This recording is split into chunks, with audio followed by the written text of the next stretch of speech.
ஐயா, என் பேர் ராஜேந்திரன், வடசேர்வபாளையம். என்னுடைய கேள்வி, இஸ்லாமியத்தில் பெண்களுக்கு ஏன் தாலி கட்டுவது இல்லை? அதாவது திருமணத்தின் போது தாலி கட்டுகிற ஒரு வழக்கம் சமூகத்தில் இருக்கிறது. நம்ம நாட்டில் இருக்கிறது, தமிழ்நாட்டில் இருக்கிறது. இந்த தாலின்னா என்னன்னு கேட்டால், கணவன் என்ன செய்வார், முடித்து போட்டு அந்த பெண்ணுடைய காலத்தில் கட்டுவார்.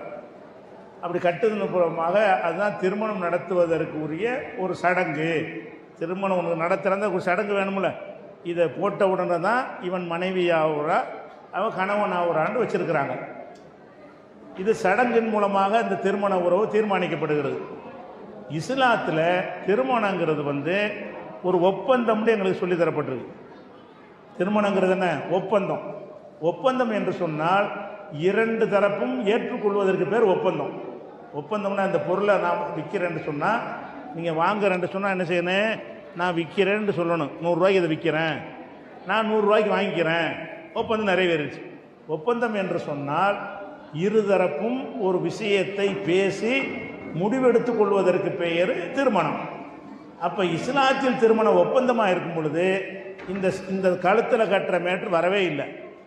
எப்படின்னு கேட்டால், ஒரு பெண் இருக்கிறாங்க, அந்த பெண்ணுடைய பெற்றோரோ அண்ணனோ யாரோ ஒரு மாப்பிள்ளைகிட்ட என்ன செய்வாங்க, என் மகளை உங்களுக்கு கல்யாணம் பண்ணி தர்றேன், என் மகளை அவருடைய சம்மதம் பெற்று இவ்வளவு ரூபாய் மகர் என்ற மணக்குடை உங்கள்கிட்ட வாங்கி கொண்டு நான் மனம் முடித்து தருகிறேன், ஒப்புக்கொள்கிறீர்களா அப்படின்ட்டு கேட்பாங்க. பெண் தரப்பில் உள்ளவங்க கேட்பாங்க. இந்த மணமகன் என்ன செய்வார், நான் ஒப்புக்கொள்கிறேன், முடிஞ்சிருச்சு திருமணம். அதாவது நான் கல்யாணம் பண்ணி தர்றேன்னு அவர் சொல்லுவார், இவர் நான் ஒத்துக்கிறேன்னு சொல்லுவார். இரு சைட்லையும் அந்த பேச்சுவார்த்தை முடிஞ்சவுடனே திருமணம் நடந்து விட்டது. அப்போ திருமணம் என்பது ஒப்பந்தம் ஆகும் பொழுது அப்புறமேல் ஒரு இதை கழுத்தில் ஒன்று கட்டணும்னு சொன்னால் தான் திருமணங்கிறதுக்கு வேலை இல்லை. அதன் மூலம் சடங்கின் மூலம் இஸ்லாத்தி திருமணம் நிறுவப்படலை. அக்ரிமெண்ட்டின் மூலமாக, ஒப்பந்தத்தின் மூலமாகத்தான் நிறுவப்படுகிறது. அல்லது என்ன செய்யலாம், மாப்பிள்ளையும் கேட்கலாம். எப்படி, ஒரு பெண்ணுடைய தகப்பனார்கிட்ட போய் உங்கள் மகளை எனக்கு கல்யாணம் பண்ணித்தாங்க, அவருடைய சம்மதம் பெற்று எனக்கு கல்யாணம் பண்ணித்தாங்க, இவ்வளோ ரூபா நான் மகர் தர்றேன், ஒப்புக்கொள்கிறாங்கன்னு கேட்டு சொல்லுங்கிறாரு. அவங்க ஒப்புக்கொண்டேன்னு சொன்னாலும் முடிஞ்சு வச்சுக்கதை.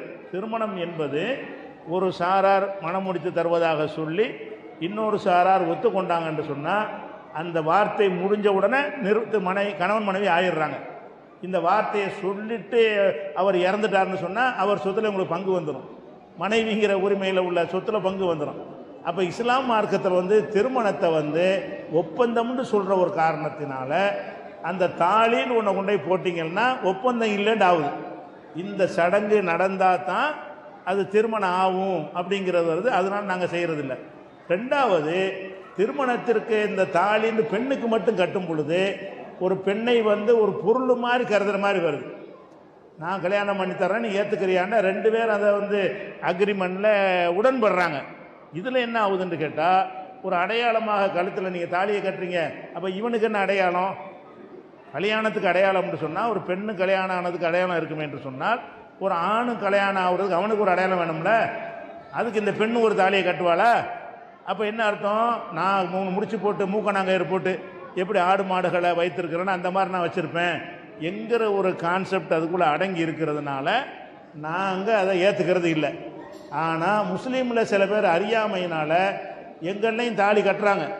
உங்களுக்கு சொல்லி தந்துக்கிறோம், இஸ்லாத்தில் இல்லை. அதை வேறு பேரை வைத்துக்கொண்டு என்ன செய்வாங்க, கருசுமணி கருகுமணின்னு சொல்லி என்ன செய்வாங்கன்னா, அந்த பெண்ணுடைய மாப்பிள்ளையுடைய சகோதரி போய் கட்டுவாங்க. மாப்பிள்ளையுடைய சகோதரி போய் என்ன செய்வாங்க, கழுத்தில் கட்டுவாங்க. அது இஸ்லாத்தில் இல்லாது. இஸ்லாத்தில் கல்யாணம் என்னன்னு கேட்டால், என் மகளை கல்யாணம் பண்ணி தந்தேன், ஒத்துக்கிறியா? ஒத்துக்கிட்டேன், முடிச்சுக்கிறத. இதை தவிர வேறு எதுவும் கல்யாணத்துக்கு தேவையில்லை. அப்போ அக்ரிமெண்ட் மூலமாகத்தான் திருமணம் என்ற காரணத்தினால தான் நாங்கள் தாலி கட்டுறது, அம்மி மிதிக்கிறது, மாலை மாற்றுறது, மோதிரம் மாற்றுறது, எந்த சடங்குமே கல்யாணத்துக்கு கிடையாது.